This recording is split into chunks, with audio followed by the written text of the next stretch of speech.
Ready?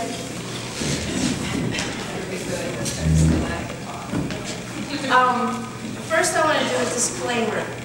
And, you know, we're in the business of kids. And kids are funny.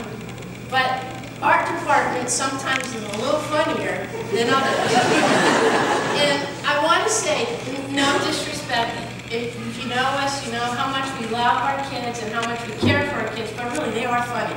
So I want to share a couple of things. It's funny that we're already on this topic because this is where I'm going. I don't know. Our kids sometimes have a little difficulty with vocabulary. So I wanted to relate this one story because I think it's pretty funny. And I want to credit Brittany in the health department because they're certainly doing something right in the health department. Not quite right. We had a volleyball tournament, you know, we've been doing that for years, and one of the teachers came to me and said, your kids told me they were helping out the volleyball tournament and they're working at the conception stand. what exactly are you selling? And we had another young lady who was real excited about being in her church Easter play, and she asked Bev and I if we might come, and I said, well, you know, when is it, what is it? She goes, well, you need to come, it's the erection of Jesus Christ. I'm not sure what church she goes to. And just recently, a young lady had been complaining about some aches and pains, said she went to the doctor and was having some trouble with her wrist, and I said, well, you know, what did the doctor tell you? And she goes, well, I have to ovulate it. So thanks, Brittany, for getting all those terms in. I think they need a little more. And then one other story, we had a sub, and sometimes our kids don't do so well with subs. And this particular lady, I don't want to say any names, but I think her name was something like a bird, like a predator bird. And the kids got a little upset, and you know, erasers were thrown at kids, and I don't know, it was a crazy day, and then she left crying, and it was a little out of hand. So we came back and said, you know, I think you've got to write some thank you or some apology notes to this person. So they did, and luckily I was walking around the room and checking out what they wrote. This young man, I go by his desk and he's writing, thanks for getting me into trouble for something I didn't do. Because of you, I have to stay for detention. And he signs his name, and then he goes, P.S. I hope you choke on a rotten egg and die. So, I think I better confiscate that one and start over again. But like I said, our kids are funny. Bev and I came from the era, early 70s, like Caroline.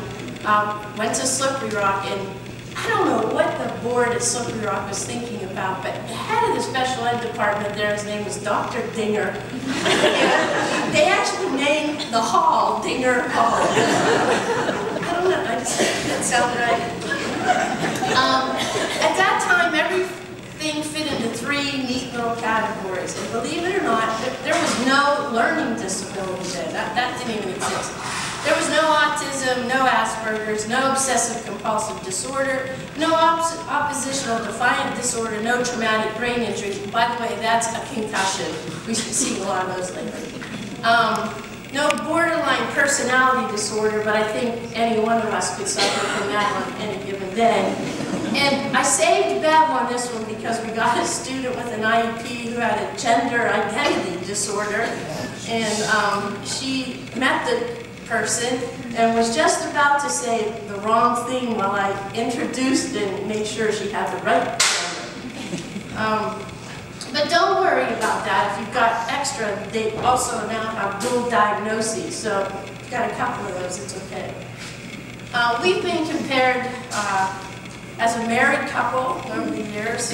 We've been accused of being in each other's pocket. We were never quite sure what that meant.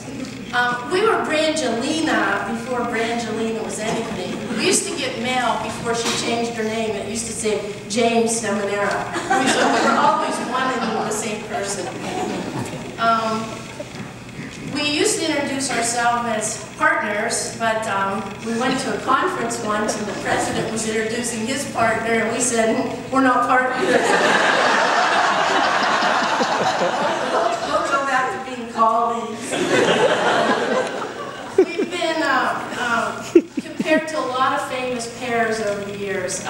Lucy and Ethel. No matter how wacky things got, they always stuck together. Thelma and Louise, although they were a little dysfunctional, we've taken a lot of road trips together. We sort of got in some criminal problems last year with our flag caper. Laverne and Shirley, they lived together. Now, although we didn't live together, there were a couple of years when we were traveling and we spent more time in hotel rooms with each other than we did with our husbands. Also, Laverne and Shirley did whatever it took to get by. Cagney and Lacey, we were a heck of a crime team. Had a young man one year, we pretty suspected that he was the person putting his little chewing tobacco thing stuck on the wall. Bev says, don't worry, we'll double team him, which we often did. Went out in the hall, brought him out the suspect, showed him the evidence. She convinced him that the biology department in our school would do DNA. They would discover who it was, and he said, I did it, I did it.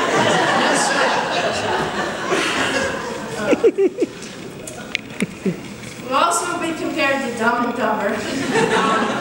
Our many trips to Wallops Island and staying in those army barracks with the kids for 4 days at a time. We would bring the fish home on the bus, and another one of her Dumb and Dumber escapades was we were going to raise mice for the Owl Project. Well, we raised mice, but we also brought every other rogue mouse in the school to our rooms. We caught a mouse a day on those sticky traps in our room. Wilma and Betty, and that's when we were raising our kids, and we often, shared our life stories and our kids' stories and leaned on each other. We also compared to Ginger and Mary Ann. Sometimes when you're in a special ed department, you feel like you're a little shipwrecked on your own little island. I never thought we were this, but the kids sort of got upset when we would be fighting. We were like the Nancy Kerrigan, Tonya Harding duo. Our fighting was more like wife and husband, I think. I think we were like Lennon and McCartney. When we were on our best, we made beautiful music. When we put our heads together, we really did. Some of our ideas were harebrained, but some of them were pretty good. Some of the people might have thought we were like Tweedledee and Tweedledum, but we were never, ever mistaken for patience and prudence. Hopefully down the road, not too very long down the road, we'll be doing our own version of Golden Girls together. So, oh shoot, I need this. Thanks, Dad. On this night, as we celebrate our colleague, our friend, and under that fancy Italian name, our own very Polish princess, I'd like to offer a toast to Bev, colleagues.